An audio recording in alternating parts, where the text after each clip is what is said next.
That voice hasn't left my head. The one on the tape. Female, maybe late 30s. Calm, but trembling just beneath the surface, like she'd already made peace with not making it. I don't know her name, don't know when it was recorded, but I keep hearing her say it. If you see twins, don't talk to them. And that's the part that twists something inside me, because I've seen them. Not in dreams, not in stories, in daylight, in the field near the comms tower, Lila and June. They didn't speak. They didn't run. They just stood there, side by side, like they were waiting for something to catch up, or someone. I told myself they were just survivors, that they'd been through something, and silence was their way of coping. But now, I'm not sure. That tape wasn't a warning left on a whim. It was a line carved into the wall before the tunnel collapsed. She was trying to leave breadcrumbs, a signal for whoever came next. And the more I think about it, the more I wonder. Were the breadcrumbs left to lead to something? Or a way? I listened again this morning, just before first light. Same crackle. Same hiss. Same trembling voice. But there's something odd about it now. Like a frequency just outside the human range. Like someone's whispering behind her. Too soft to make out. Too sharp to ignore. The tape feels different. Almost like it's learning. Or maybe I'm just getting too used to this. Static has a way of shaping itself into the things you don't want to hear. And that final voice, the one that came right after I signed off last time, stop following me. It didn't sound like fear. It sounded like certainty. Like I wasn't the one chasing something, but being chased. I haven't told anyone this before. Not into the mic. But I used to dream of being followed when I was a kid. Down long hallways, across parking garages, even once in my own backyard. Always a few steps behind me. Never close. Never gone. That's how this feels now. Like something is moving behind me, at the edge of memory, just far enough to stay hidden. Maybe the vault isn't a place. Maybe it's a memory, or a test. Or a trap you walk into thinking it's your idea. But whatever it is, it keeps showing up. In the names, in the red marks on the map, in every story I've found that ends without an ending. Someone knew what was coming. Someone tried to leave the truth behind. And now I think I'm walking their trail in reverse. The only question is, do I keep going or turn back? But we both know that answer already. If you're still hearing this, I'm still out here. Still tracing the signals. Still trying to believe this story has more pages left. This is Doomcast. Still here. Still breathing. Still wondering what I'm walking into. The map was buried under a stack of wet papers and old batteries, in the drawer of that fire tower I stayed in. I didn't notice it at first. It looked like every other wrinkled, useless thing I've carried for too long. But when I unfolded it, there it was. A red circle, drawn by hand. Thick, slow strokes, like someone took their time deciding where to mark it. No note. No label. Just that, a single circle, pressed deep into the paper until it almost tore. It wasn't near any major towns. No landmarks, just a clearing, tucked between old roads that barely exist anymore. I compared it to what I remember from the relay logs, the places Casey mentioned. This one wasn't listed, but someone wanted it remembered. And now, so do I. I spent most of the afternoon prepping, not because I'm afraid, not yet. But because when someone goes to the trouble of circling something on a map, especially now, it means they saw something, Something worth the ink. I packed light, left a few cans in the corner of the tower with a note in case someone else passes through. It's strange. Leaving things behind feels more permanent than taking them. Like saying, I was here. I had something to share. I didn't take everything with me. The road leading out is half swallowed by weeds and time. I walked for hours, past the tree with the broken swing, past the wrecked school bus someone turned into a shelter, and then abandoned. Every now and then, I'd stop, hold the map up, and stare at that red circle again, not because I was lost, but because I kept thinking, who drew it? Were they trying to lead someone toward it, or away? And did they ever make it there themselves? Quiet breath. I reached the ridgeline before dusk, looked down. There's a field, mostly overgrown, but there's something else. Shapes. Metal. Concrete, maybe. Half buried. Like a bunker that forgot how to close itself. That's where I'm headed next. And if this signal holds, I'll let you know what I find. This is Doomcast. Still here. Still breathing. Still following the circle. I reached the field just after dusk. The red circle on the map wasn't a lie. It was here. Waiting. But what it circled wasn't a building. It wasn't even a bunker. It was a clearing, maybe 60 feet across, flat and silent. At first, I thought it was just a place like any other, until I saw the lines. Drawn into the dirt. Wide strokes, like someone used the blunt edge of a shovel or a piece of scrap metal to carve them. There were dozens, intersecting, looping, branching like veins. No writing, no symbols, just paths, overlapping over and over like someone was trying to trace something they couldn't quite remember.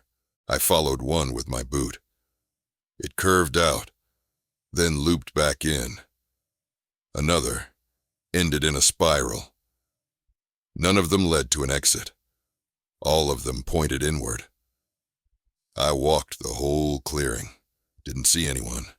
Didn't hear anything. But I kept getting that feeling in my chest. The one you get when you realize a place is too quiet. No wind. No bugs. No birds. Just the hum of my radio and the crunch of my own steps.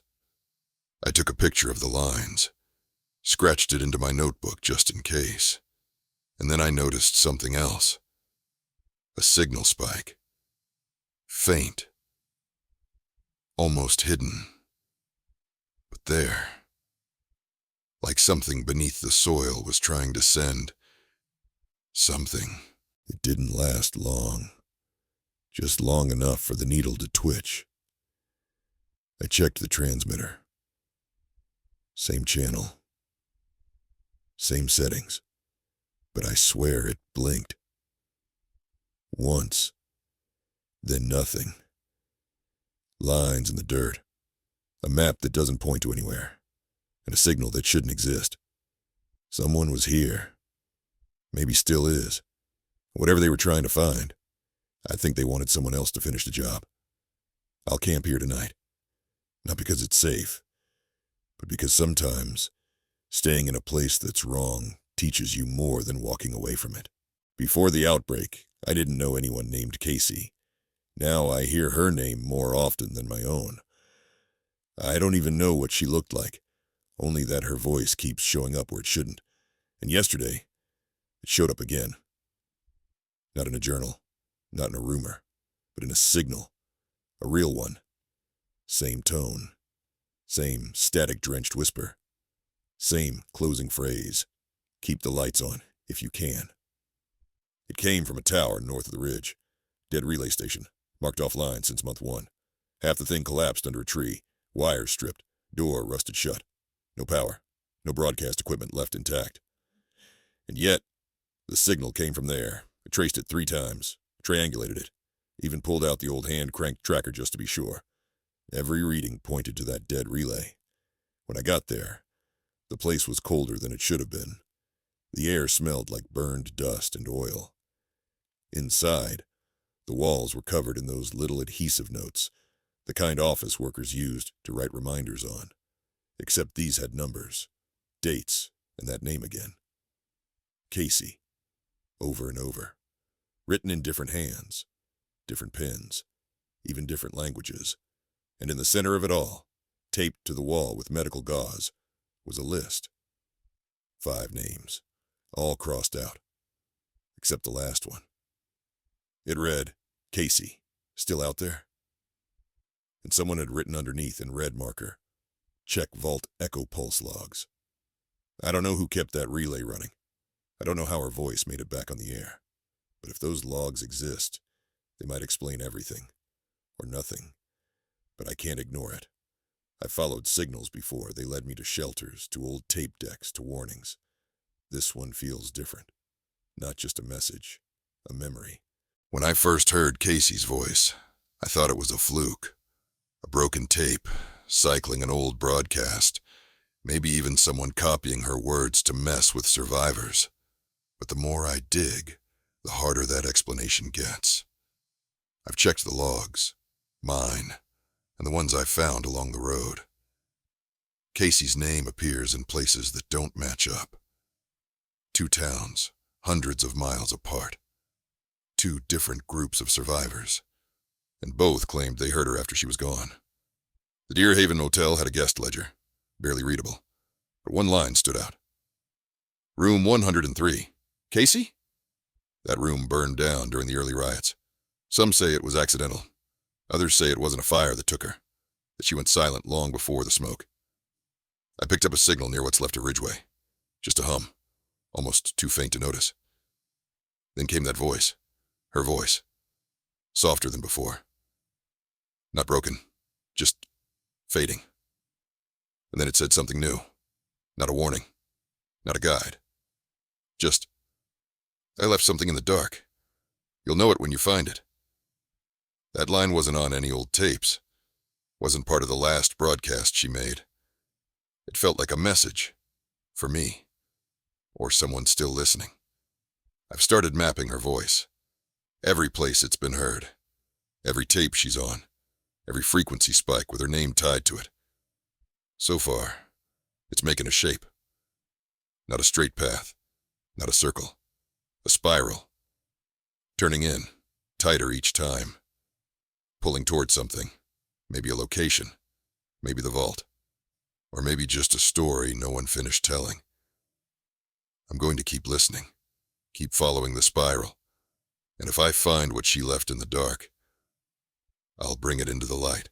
I hadn't seen fog like this in months. Thick. Heavy. Like it poured out of the trees instead of the sky. I was heading toward an old ranger lookout on the ridge, trying to catch a better signal. But the path twisted, and I ended up somewhere else. A road that didn't match any map I had. Fresh boot prints in the mud.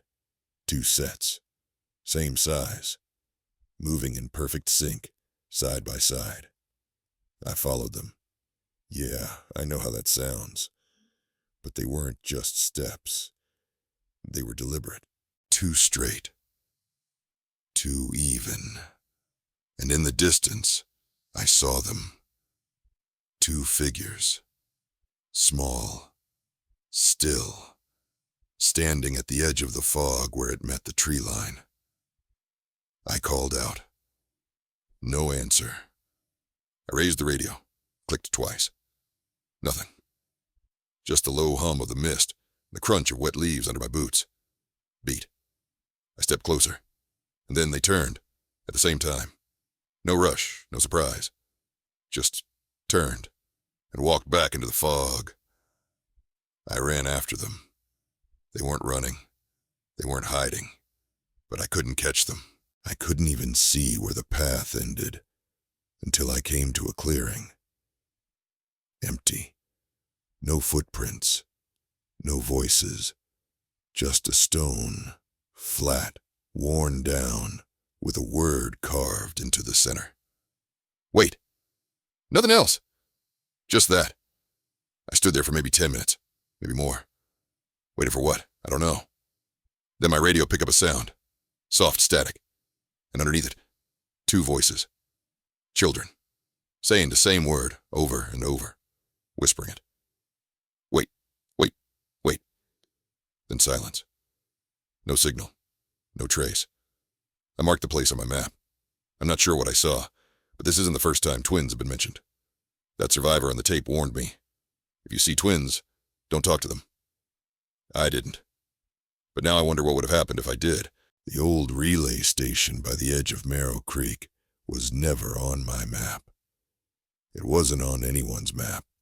Not until that last spike from Casey's voice traced back to it. From above, it looks like nothing. Just a rusted scaffold leaning against a collapsed hill. But underneath was something else. I found the hatch buried under wet leaves and broken concrete.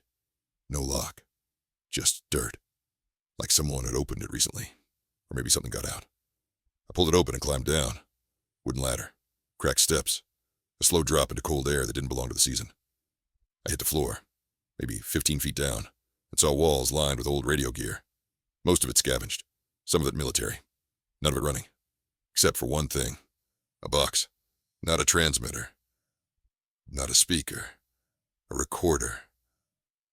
Still blinking, still recording. It shouldn't have had power, but it did. I played the last log. It wasn't Casey. It wasn't even a voice. It was breathing. Shallow, rhythmic, human. And behind it, the faint ticking of a clock. 15 seconds in, the tape crackled, and a new voice entered. Female. Not Casey. Younger. Shaky. Saying just one thing, don't touch the wires. Then silence. Not static. Real silence. No hiss. No buzz, just a dead end. I rewound the tape 3 times. Same phrase, same breath, same ticking. I searched the rest of the room. No maps, no names, just wires, cut and reconnected a dozen times, twisted together in ways that made no sense. And on the wall, carved into the paint, the vault listens back. I left the relay an hour before dawn. Didn't sleep. Didn't try. I don't know what I found down there. A test? A trap? Or just the next piece in a puzzle I didn't ask to solve. But one thing's becoming clearer. Whatever the vault is, it's not just a place. It's listening. Deer Haven's one of those places that didn't look alive even before the world ended. 1 gas station, 1 diner, a 5-room roadside motel, half buried in dust and silence. I passed through it last night. Didn't mean to stop. Didn't want to stop. But my radio picked up a new pulse, barely a blip, repeating the number 6. 6, 6, 6, over and over. I followed it. The motel's front office had been picked clean. Drawers open, cash box rusted through, flyers on the wall for a summer that never came. But the door to room 6 was locked, not barricaded. Locked. That's rare these days.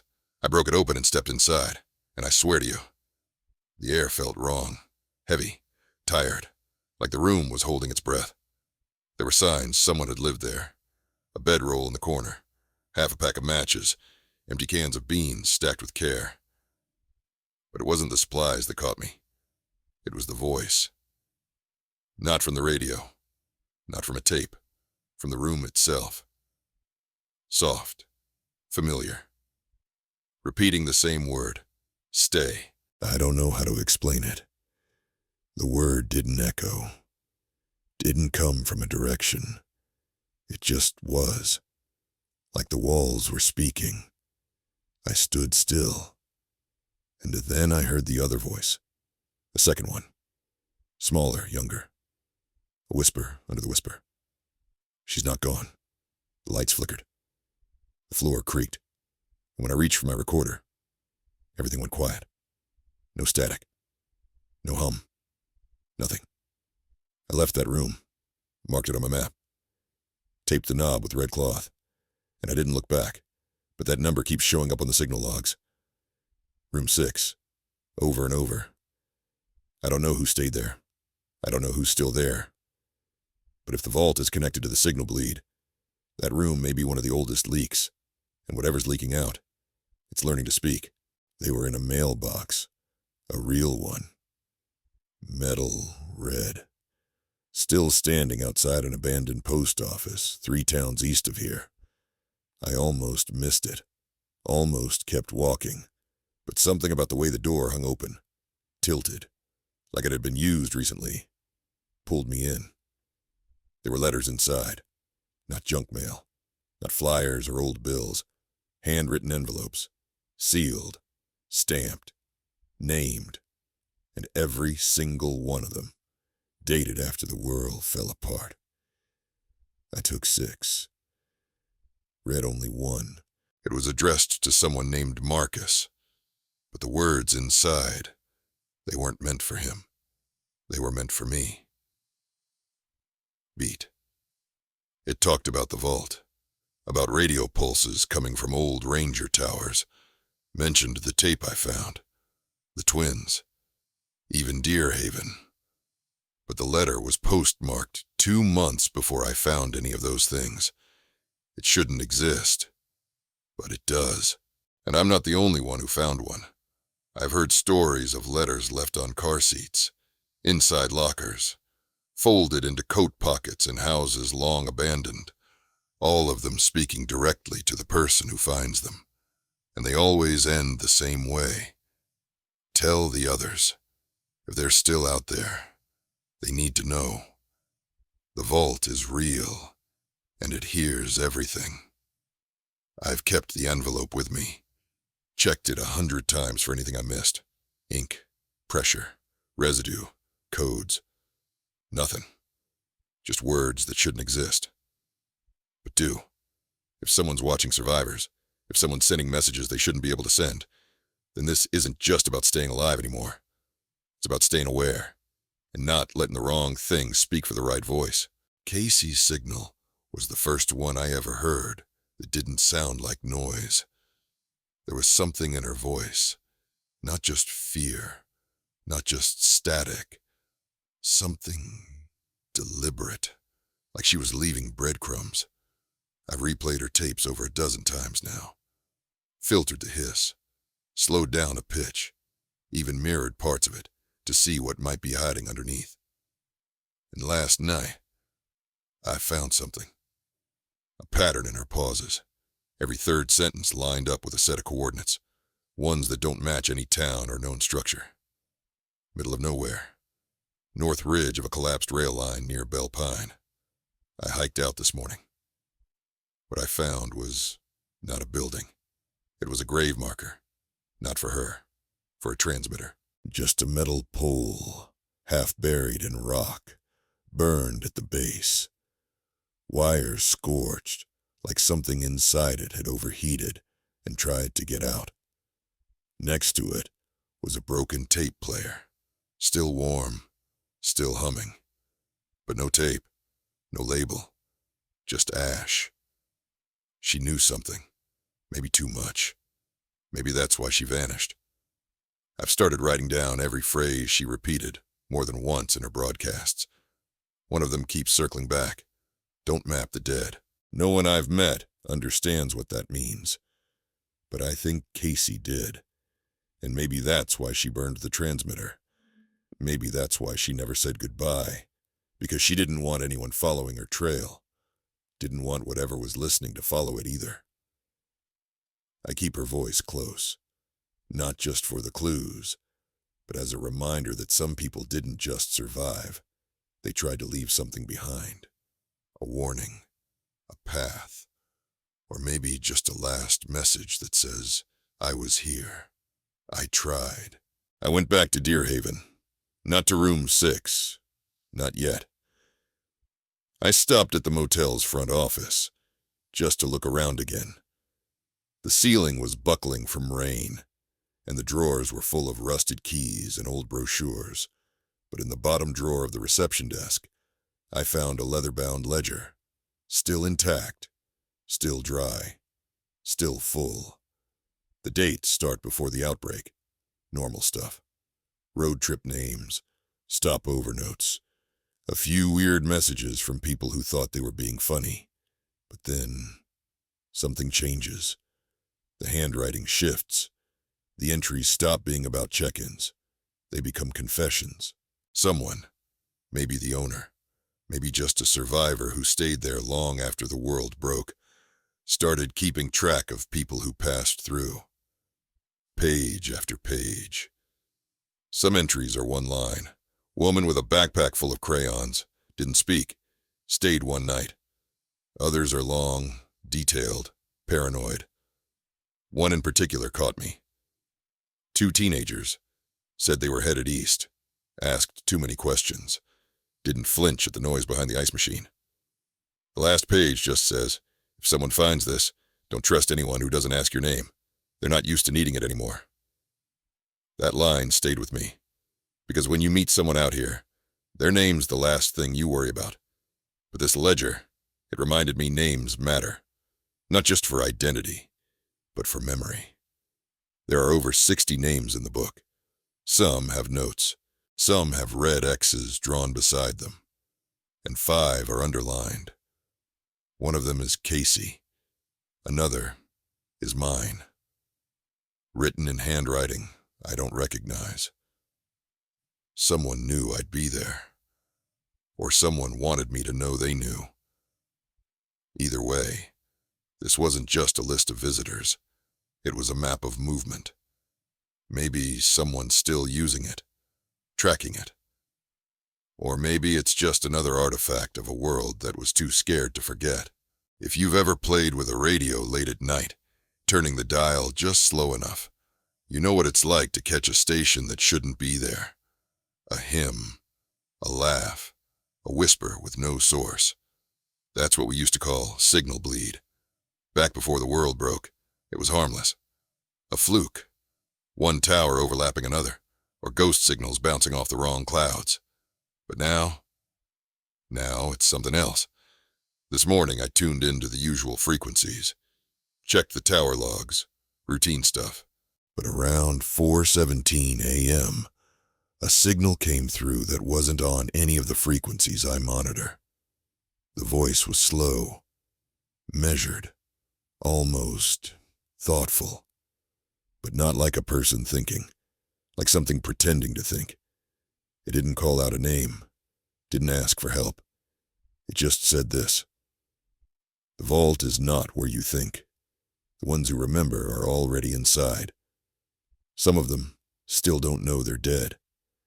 I recorded it. I replayed it a dozen times.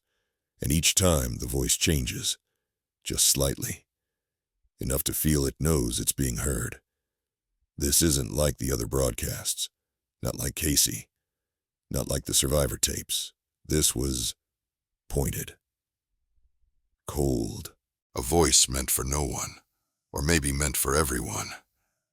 And the worst part, it stopped exactly when the sun rose, like it knew its time was up.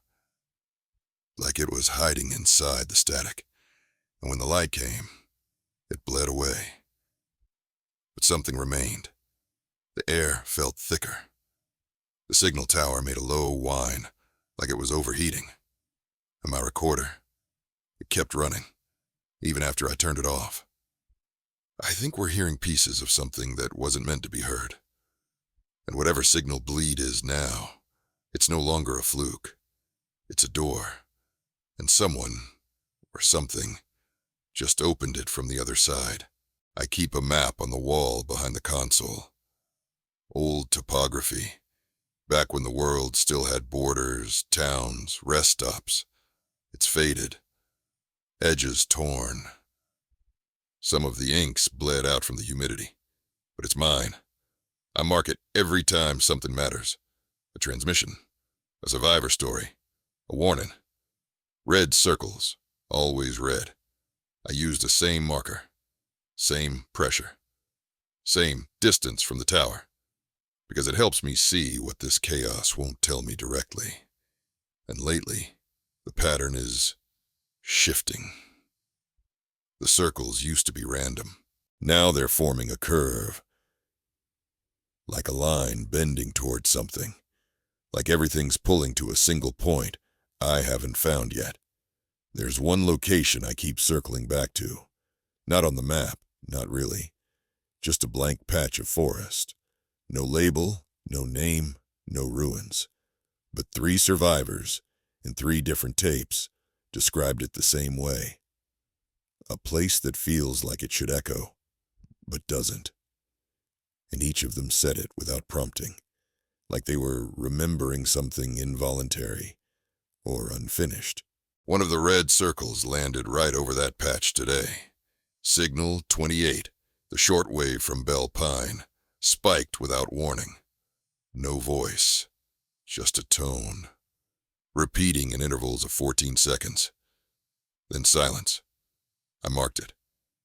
And now, that curve on the map, it points there. Straight there. I don't know if it's the vault. I don't even know if it's a place I should get close to. But whatever it is, it's been showing up too often. And now that I'm looking, I'm not sure I'm the only one tracking it.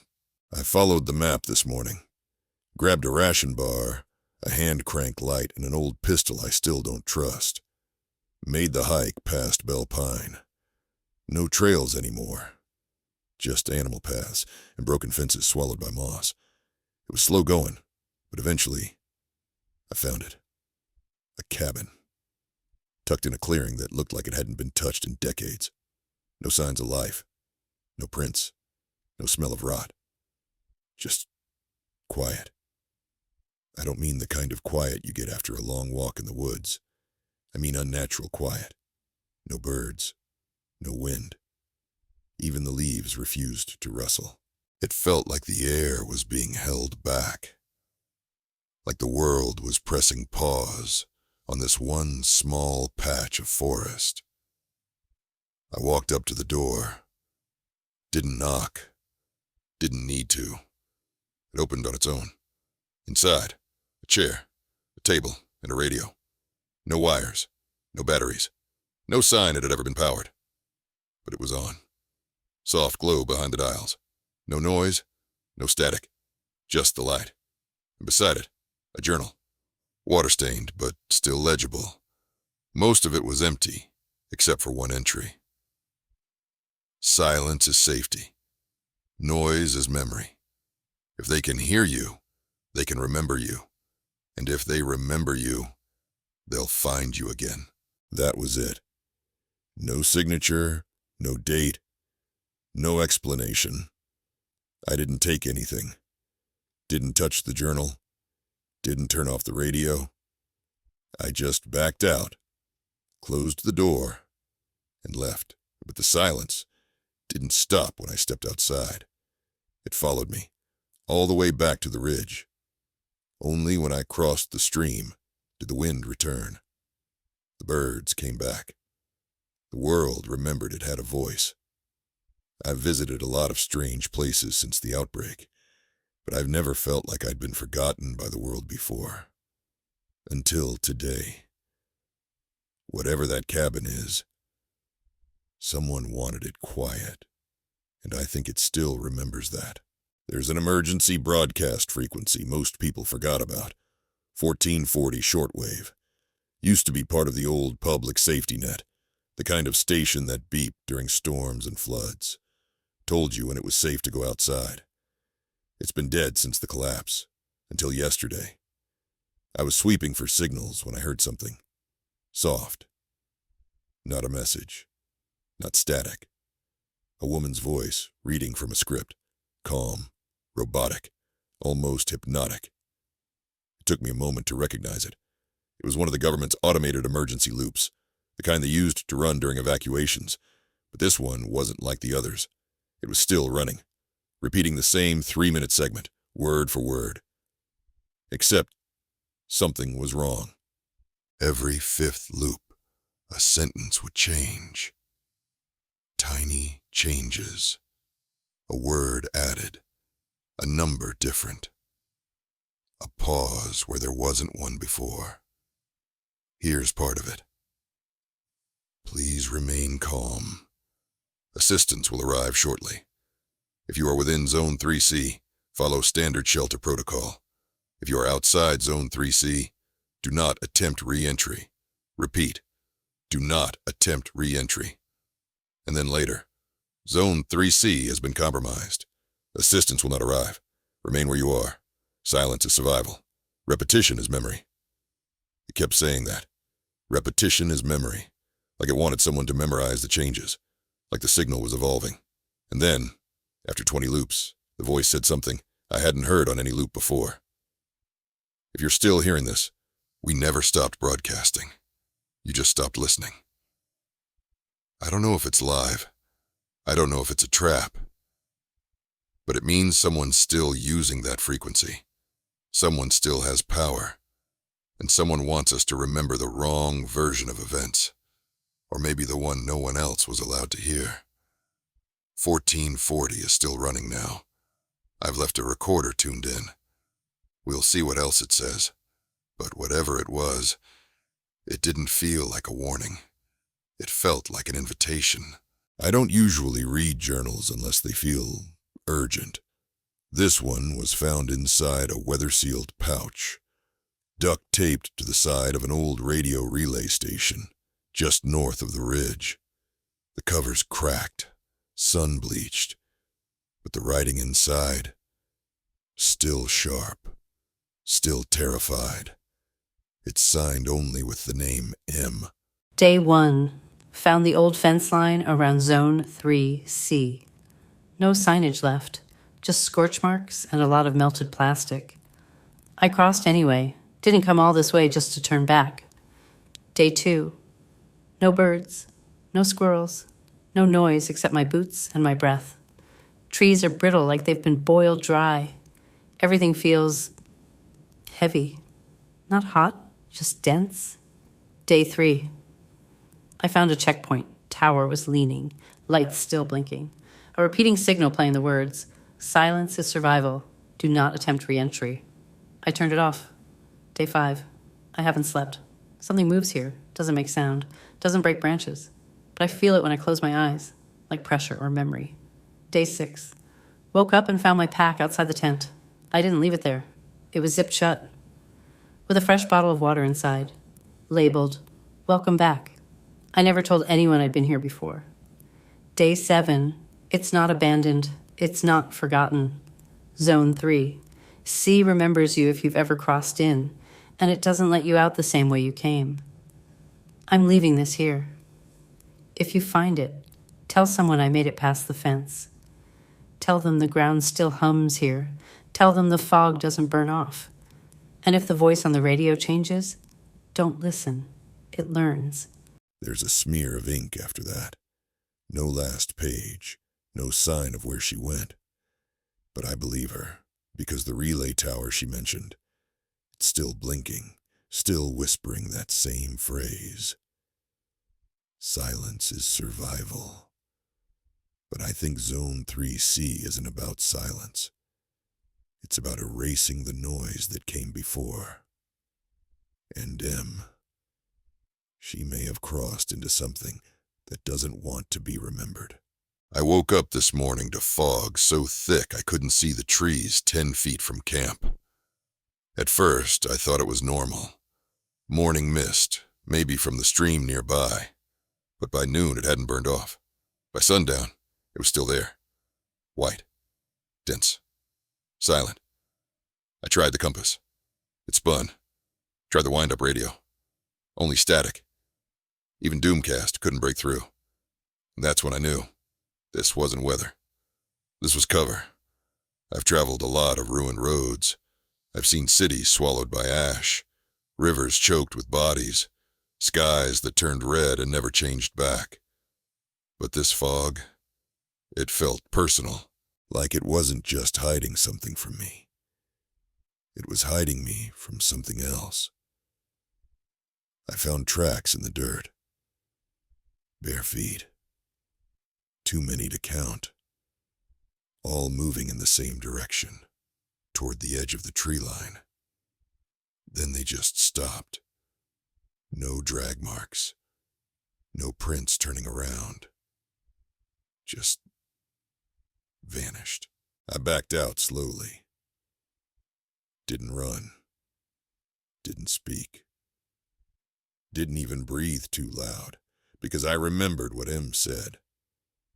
This fog doesn't burn off, and now I think it doesn't drift in either. I think it waits. It waits for someone who doesn't know the path, someone who follows the wrong footprints, and someone who doesn't realize, until it's too late, that they're not alone in the white. I made it out just before dark, but I left a marker on the trail behind me. Not so someone else could find the way, but so I'd know if something followed me back. I found it about a mile outside the fog line, maybe less, a supply crate, half buried in brush. It wasn't military, no markings, just steel, sealed with a zip tie and a strip of red cloth. Inside were 3 cans of peaches, a cracked compass, and something strange, a small, clear handheld device. It looked like it had been custom built. Thick glass casing, metal edges, a single analog switch, and a rotating dial like something from an old Geiger counter. No wires, no obvious power source. I almost left it, but when I flipped the switch, it began to click. Slowly, sporadically. Then, as I walked toward the tree line, the clicks sped up. I stopped. They slowed. I turned back toward the crate. Nothing. But when I passed a rusted fence post nearby, the clicking returned, faster, more erratic. I don't think it's a radiation meter. I've used those before. This is something else. It doesn't react to heat, light, or motion. It reacts to history, or something left behind. When I passed it over the red cloth that came with the crate, the clicking stopped for 3 seconds. Dead silence, then resumed with a slow, steady rhythm like a heartbeat, like it had registered something important. I tested it again near an old boot print in the dirt. Same thing. Silence. Then a start. There's a word etched into the back of the casing. Echoes. No serial number. No label. Just that. I don't think it records sound or energy. I think it picks up what's been left behind, like trauma that never really faded, like places where something powerful happened, and the air still remembers. The louder the clicks, the stronger the memory. I don't know how it works, but I know where it leads. And now, I plan to follow. This is Doomcast. Still here. Still breathing. Still holding on to something that might finally tell us what this world was trying to bury. I didn't notice the car at first. It was buried under a thin blanket of pine needles and early spring dust, halfway off an old dirt trail, like it had been there for months, maybe longer. No signs of a crash, no broken glass, just a clean stop. The kind where someone parks a car and walks away, fully expecting to come back. But what caught my attention wasn't the car. It was the windshield. At least a dozen scraps of paper pressed behind the glass. Handwritten notes, some faded, some fresh. Each one pinned down by broken pencils, dog tags, half-melted candy bars. It looked like a grave, or a shrine, but it wasn't either. These weren't notes for the dead. They were written by people trying not to become the dead. The first one I touched crumbled a little at the edge. It read, "Heading east. If anyone finds this, we left with 5 people. Now we're 3. Don't trust the red barn. Keep walking." Another, folded in half and smudged with what I hope was mud, said, "Tried to wait. Couldn't. Hope you followed the tracks. You always were better with directions." Some were just names, some were prayers. One was a list: food, water, insulin, lighter, photo, tape player, all of it underlined. The strangest part, no note was signed. No one said goodbye. It was like they weren't writing to anyone in particular, just leaving breadcrumbs in case someone came after, maybe family, maybe strangers, maybe themselves, if they ever came back. I didn't take the notes. Didn't feel right. But I copied 2 into my own notebook. The last one was taped to the outside of the windshield, the ink barely legible. You're almost there. Just one more bend in the road. You'll know it when you see it. I looked up, following the path. It curved east, just like the first note said. A soft wind blew through the trees, lifting a single loose paper off the hood. It fluttered once, then settled back down like it knew where it belonged. Whatever was waiting around that bend, someone had gone toward it. And they wanted to be followed, or remembered, or both. I'm heading there next. Notebook in my pocket, radio on my back, letters in my mind. It sounds ridiculous, I know, but today I washed dishes. Not because I had to, because I needed to. There's a creek about a quarter mile behind the old ranger station. Shallow, cold, filled with moss and stones, smooth enough to skip. I set a small metal pot in the current, turned it slow, let the dirt and soot from last night's fire slip away. The world hasn't felt clean in a long time, but for a few minutes, I could pretend. When the outbreak started, we all stopped caring about the little things. Dishes, beds, sweeping a floor. What was the point? To survive first, then think about orders. But it turns out, those little things, they keep you sane. I used to hate dishes. Always left them in the sink overnight, promising to get to them later. Lena would tease me about it. Murray would stack her plastic bowls like she was building a tower. Now, it's just me. One bowl, one cup, one set of tarnished cutlery I found in a gas station drawer. I scrubbed the rust from the knife with sand, polished the cup with a strip of flannel from an old jacket, wiped down the bowl with a square of gauze that had outlived its purpose. All the while, I could hear birds, the ones that came back, or maybe never left. The wind moved through the trees like a slow breath, and for a little while I forgot the running, the silence, the things I've seen. I remembered what it felt like to have a home, to sit at a table, to pass plates around, to argue over whose turn it was to clean up, and when I finished rinsing, I didn't rush back. I stayed. Let my hands dry in the sun. Let the water carry the ash and memory downstream. We talk so much about survival, about tools, weapons, maps, and rations. But sometimes, it's the simplest things that hold you together. So if you're out there, and you've got a pan crusted with beans, a mug stained with old coffee, and a moment to spare, clean it.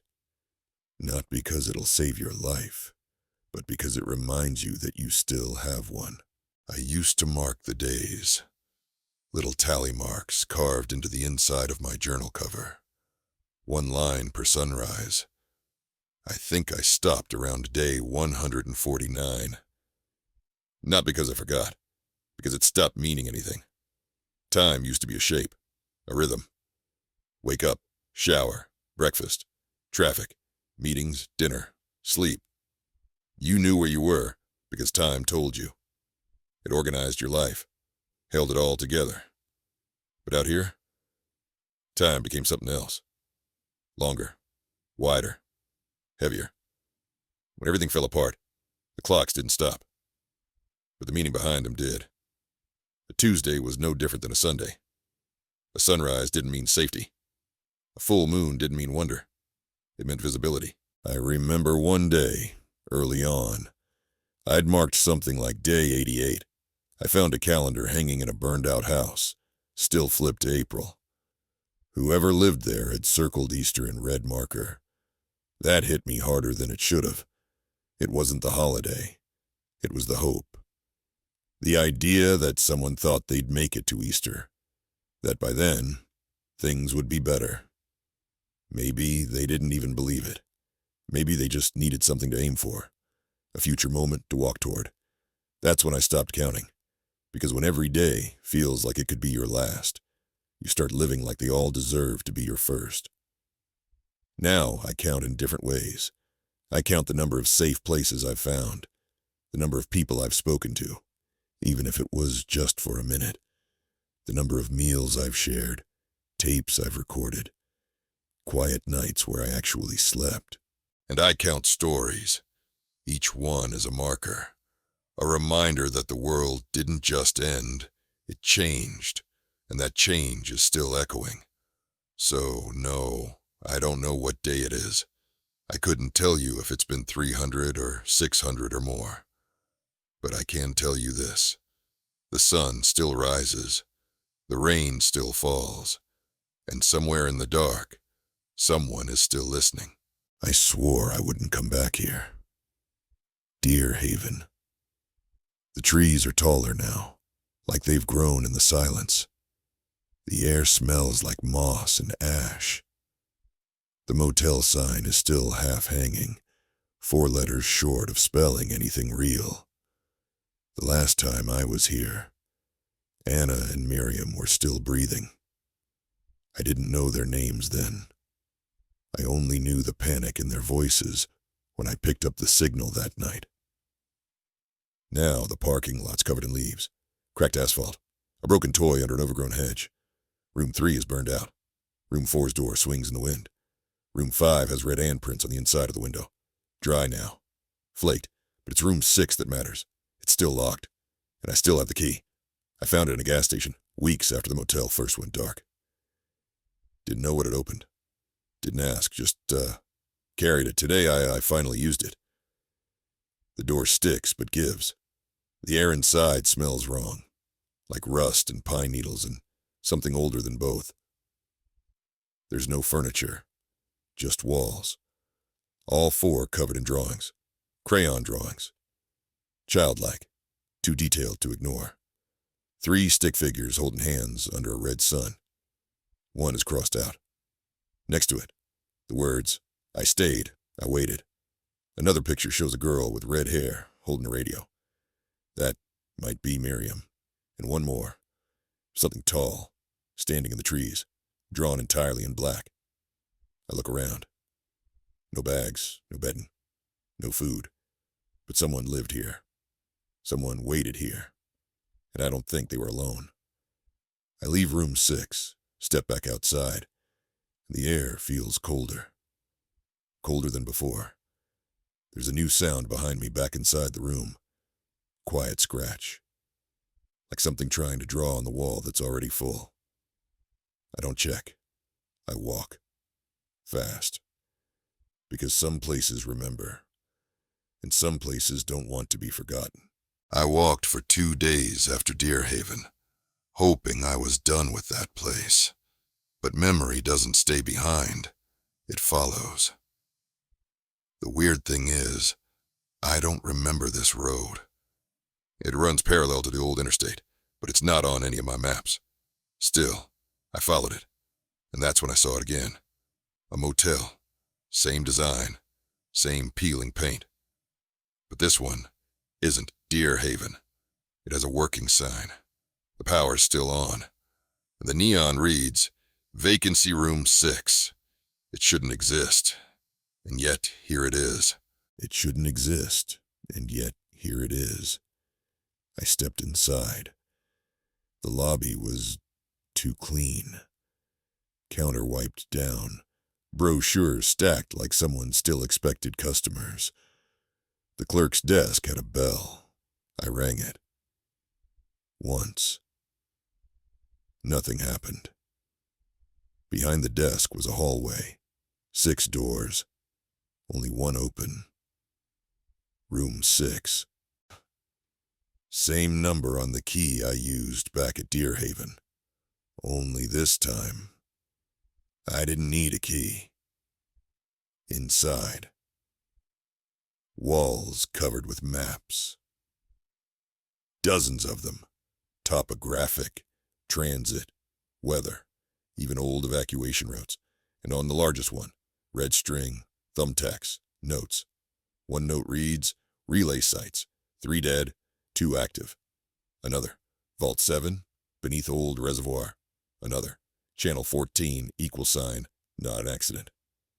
And then there's a photo of me. Not recent. It's old.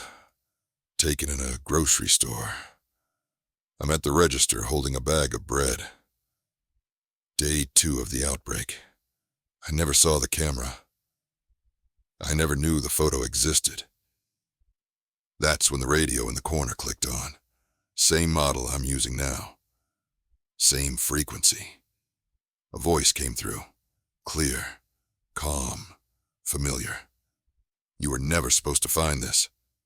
And then silence. No static. No power surge. Just nothing. I turned around and looked at the room again. Same floor pattern. Same window.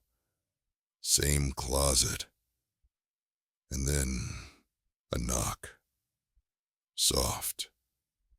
Rhythmic. Coming from the closet. Inside the room. I backed away. Another knock. I whispered something I don't remember. My recorder was still rolling. I'm playing it back now as I speak. And this time, you can hear it too. The knock. Then a breath. Then a voice. A girl. She whispers, "I stayed." Then, silence. Again. No one in the closet. No one in the hallway. Just me, and the recorder, and that key, still warm in my pocket.